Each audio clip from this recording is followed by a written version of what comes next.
Yo guys, kita lagi bikin adonan buat es lilin nih.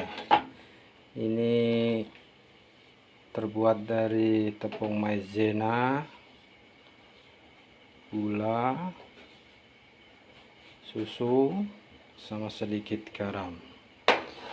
Bahannya nih ada aneka rasa pop ice tuh.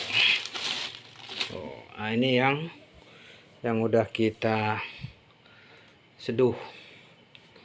Nih, stroberi, ini ada rasa sirsak, tuh macam-macam guys. Ada jambu, ada durian nih, durian termasuk paling laris, sama nih mangga.